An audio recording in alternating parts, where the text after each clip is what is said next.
Welcome to episode number 600. Can you believe it? Anyway, somebody was wondering, what do you mean E has hole? Well, okay, I realized that not everybody saw the episode a couple of weeks ago. So what did I mean E has hole? I didn't mean the little holes that are in each one of the parts. I meant, notice the little hole right there, and right there, and right there. Well, these were nipped off of the E sprue. And the reason I drilled a hole is because the D sprue also has a number 28. And because I nipped the entire part off here, off of each sprue, it would be easy to get them mixed up if I didn't mark them. So the E28 has a hole, and the D28 does not. If you remember yesterday, we nipped off D31 right here, and we're going to glue it in place right away, as well as a whole bunch of other little parts. And D31, and it goes right there, which is right here. Now this is actually the first time I'm trying it.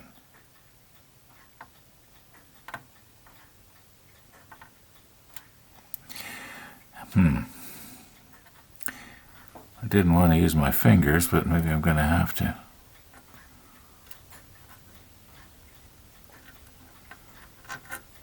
No, that's not working either.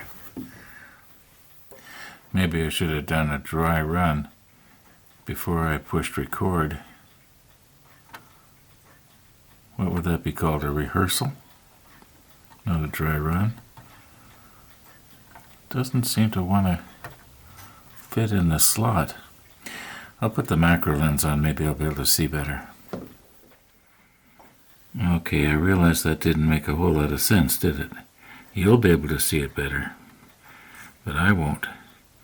But what I did do was I put on my stronger glasses, which is sort of an equivalent of what's happening here. There. Okay, I'm just going to try and push that down. Okay, I do believe that if I was to take and put a little bit of extra thin, it would wick its way into that hole. Now, I don't want to be putting in too much. I'll do it from the back here.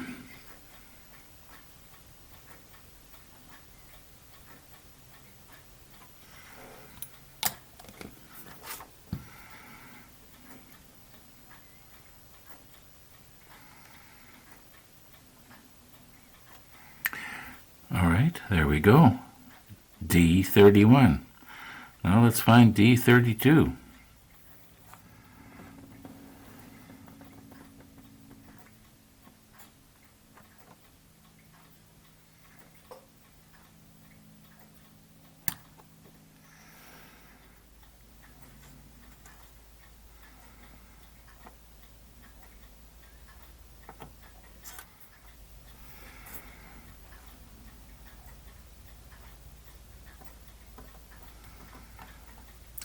I'm wondering if maybe I should be trimming some of that excess flashing off of there.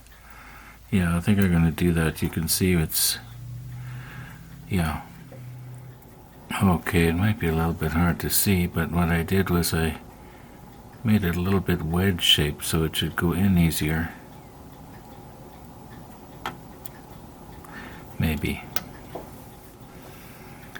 Now I know there is something else we can do that we did when we did the Bismarck. We could put a little bit of the extra thin in the slot and let it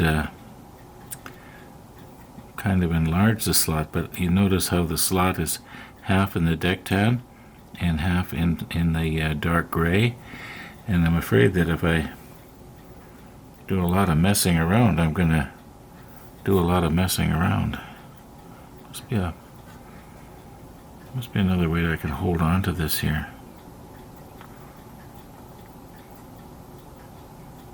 Oh, I think we got it here. Poke it down just a little. Okay.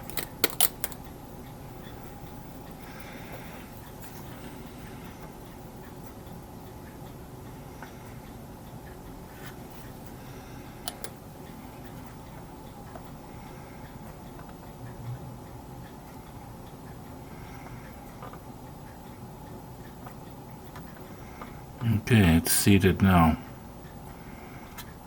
Maybe I'll try that in the third one here. I'll see if I can put a little bit of extra thin in the slot and let it sort of make the slot, enlarge the slot. It'll get kind of mushy, if you know what I mean. Okay, I think that's going to be all right.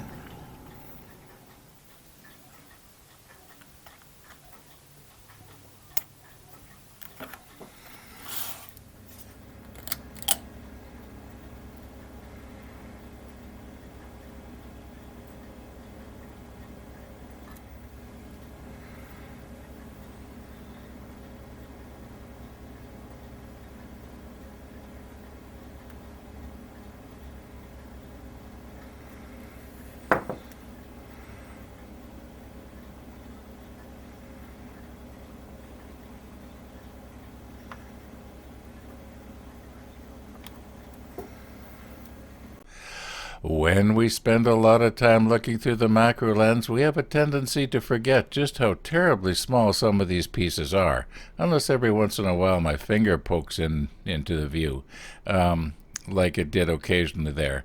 Yeah, but I'd like to back off a little bit and show the parts in relation to what they're going on, or if I can, in relation to the entire ship. Now, of course, we can't show the entire ship, but we can show it in relationship to the shelter deck. And then you can see these boat brackets are, they're pretty small. Yeah.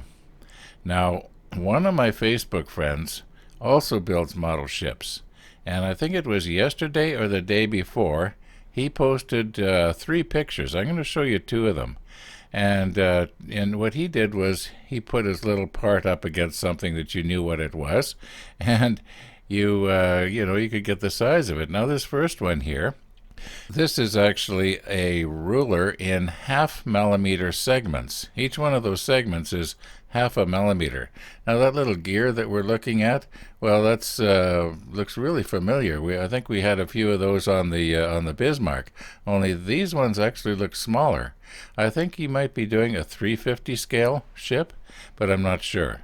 I know he did an aircraft carrier and did a beautiful job on it. Anyway, now look at this next one of the anti-aircraft gun. At least I'm assuming it's an anti-aircraft gun. Now that's a little housefly. And as one of his other Facebook friends said, it looks like the fly is looking down the sight. Anyway, it's always good to put things in perspective so we can, get a true idea of the size. Anyway, let's get on here with our build. Okay, I'm noticing that the ship is not laid out symmetrical. In other words, we just put these 3 on here. You would think that there should be another 3 going on the other side exactly the same way, but there isn't. There's only 2, and they're in line with the keel. They don't go at a bit of an angle. So yeah, it's and if you look at the little boxes here, they're not laid out symmetrical either. So anyway, it's kind of interesting. I think the Bismarck was actually a little bit more symmetrical, but maybe not. Anyway, excuse me, we need 24 and 25. That's 24 and 25. Now, there's something I should tell you. I may not know what the ceiling of a ship is called. Well, I do now because Gary told us. And then when he said he thought it was an overhead, I thought, well, how could you find out for sure?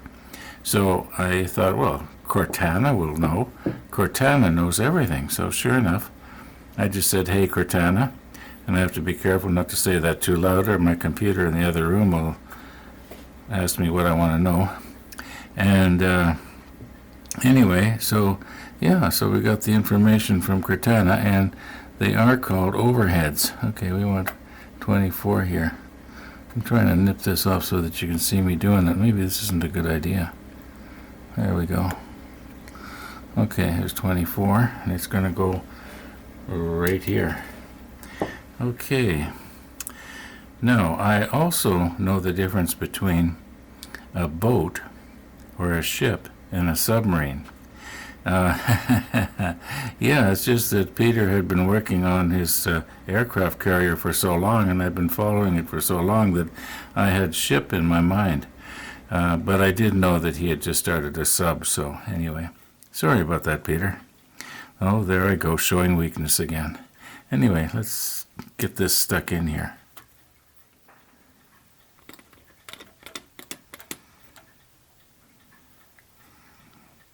I gotta be careful when I don't tighten the lid right down, that I don't accidentally knock this thing over.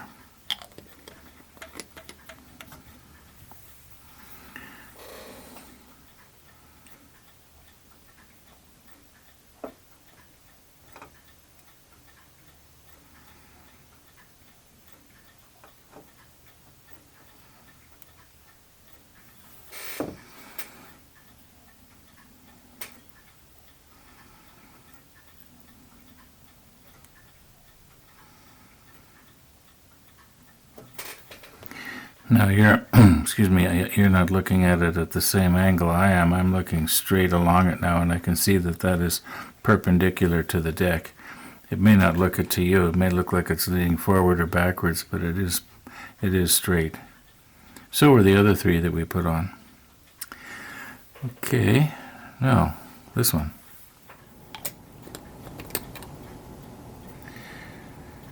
I hope that you don't mind that I'm using the macro lens so much.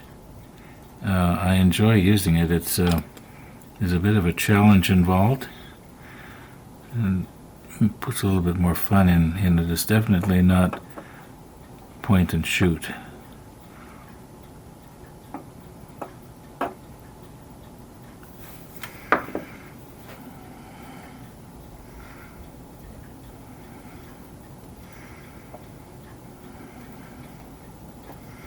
Okay, we're perpendicular. Okay, we've done D24 and D25, and as long as we're doing the D sprue, we may as well do D28 and D29, and that's these two right here. But there's something I want to mention while I'm thinking about it. We were talking about the macro lens a while ago. And this is just an ordinary one-to-one macro lens. I call it one-to-one because the image that gets focused on your sensor, if you're using a full-frame camera, is the same size as the object. Okay, so it's called a one-to-one. Now, you have seen me in the past using my super macro. I highly recommend you do not buy one unless you're really experienced. Don't think that because you have an SLR that you can buy this and put it on your camera and all of a sudden you're going to have a whole bunch of beautiful shots of flies' eyes and all that kind of stuff. This lens is really, really good, but it's really, really finicky. You've got to get the focusing just right. If it's even out a fraction of a millimeter, it will be out of focus. I just don't want somebody to see me using this and think that because the results most of the time are pretty good, that it's easy to use. It's not. I'm glad I got it. I have no buyer's regret or anything like that. I'm glad I've got it. I don't have a problem with it, but I can really see someone thinking that, oh my goodness, if I get this, I'm going to have all sorts of beautiful close-ups. Well, you'll probably be disappointed and you'll probably be trying to return it. Not because there's something wrong with the lens, it's just that you didn't understand what it does, or its limitations, let's put it that way. It's a wonderful lens. It's probably one of the best super macros out there as far as I'm concerned. But anyway, just thought I'd better throw that in. Now, I've done enough rambling here. Let's get on with something. You know what? I gotta go get more coffee.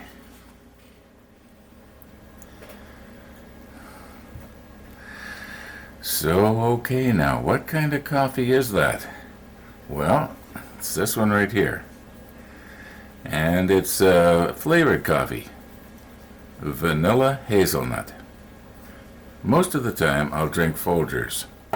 Now those of you who have been with me when I was down in my workshop, you will notice that there's a whole lot of these little cans. Well, they're not cans. I guess they're more like containers.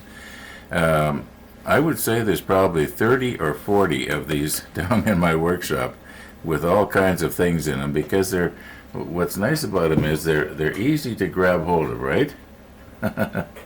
And generally, when I run out of coffee, the Folgers is on sale with a limit of 4 containers. You can get 4 at the sale price, and after that you pay the full price. So I usually buy them 4 at a time.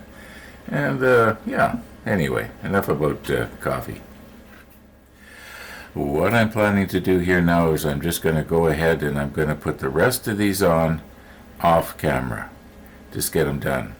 And maybe we'll have time to put the rings on. It's going to be really interesting to see how that's going to go.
I think I put a little bit too much CA glue on, or rather extra thin, on that spot. And the paint from well, you probably can't see it from way back there, but the paint on the bracket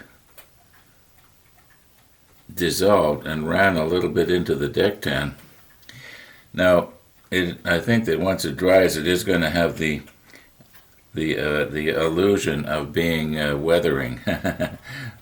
Yeah, it's too bad it wasn't kind of red. It would sort of look like rust, but I guess I can always touch that up later. Usually what I'll do is I'll take the applicator out and I'll touch it against the inside of the neck and kind of wick off a little bit of the extra, but I forgot to do it that time. Probably I was self-conscious because the camera's on. Okay, D23, the last one. And it goes right here. It's kind of a no-brainer. There's no other place it can go. I am 99.9% sure I got all of these in the right slots. Now it would be very easy to make a mistake, because the little part that goes into the slot, as near as I can tell, was the same size on all of these. And so it's not like it was keyed or something, and there was no way you could make a mistake. There was 1,000 ways you could make a mistake. Anyway, D23.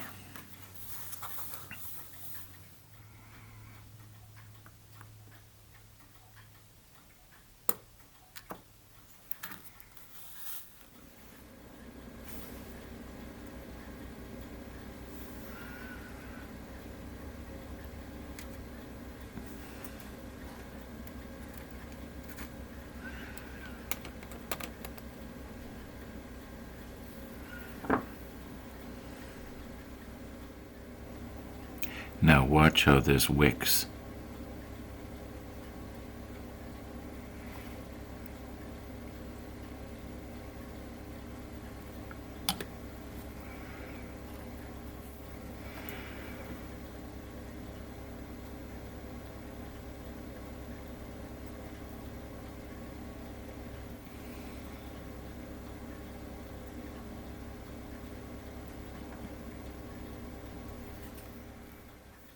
There are no pieces of sprue that have a boat rack on it. And there are no little slots that do not have a boat rack in them, or boat bracket. There is a spot over here, though, that I want to touch up, because one of these little brackets got away on me and started running around the deck and made a mess. Okay, we'll do that, and then we'll look at the rings. Now, this is our number 77 that we had really thinned down for the airbrush, like 50-50 or even worse. So maybe if I take it off of the edge here, it might have evaporated a little bit. Okay, now all I want to do is just cover up that where the bare plastic is sort of glinting through there.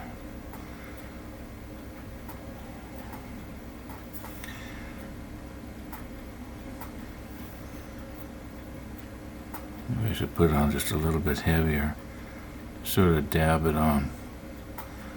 Okay, I think when that dries now, that's not going to show up near as bad as it was. Okay, we're dry now. I think it turned out pretty good. You can sure see, though, where the extra thin wicked itself out into the surrounding area.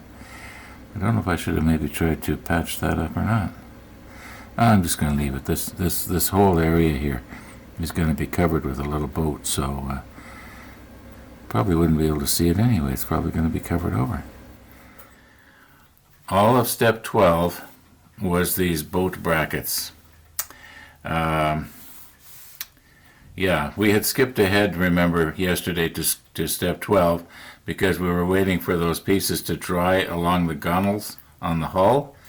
We might be able to look at that yet today. So we have to back up now to step 11. Now, a lot of step 11 we were going to save. Okay, got all the little parts here, like for the hatch davits and the boat davits or whatever they are. Maybe these are ladder davits.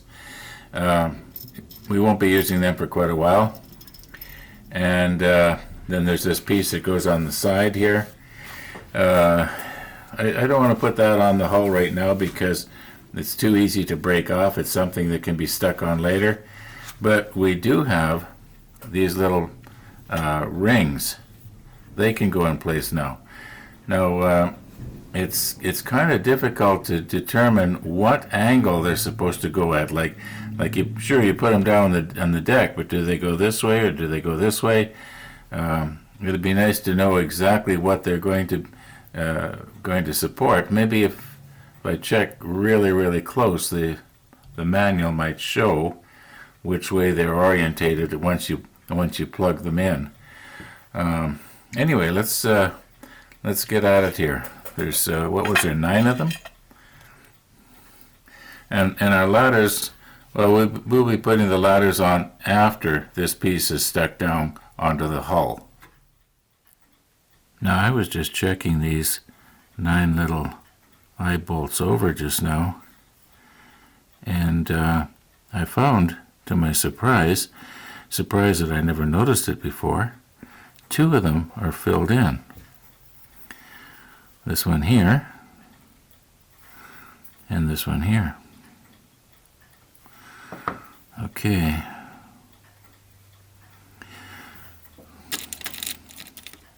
All I need is something big enough to so that the easy line will go through later. It doesn't have to be very big here. This will probably do it. Or was that the one that was all blunt on the end? Get my magnifying glass going here.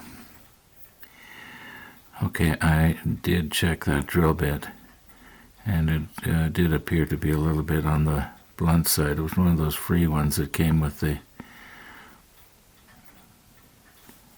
I can't talk and work at the same time. Anyway, it was a free one. So this one here is one of my good quality ones I've had for many years. And it seems to be about the right size.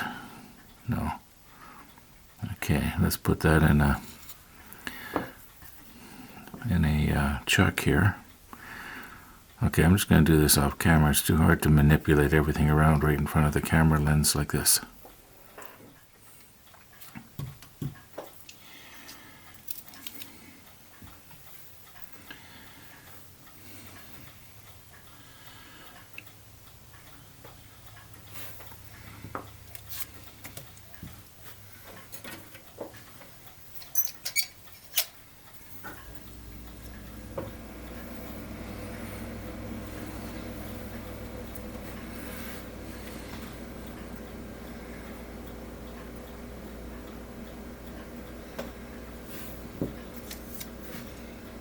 Didn't we just have a box opening?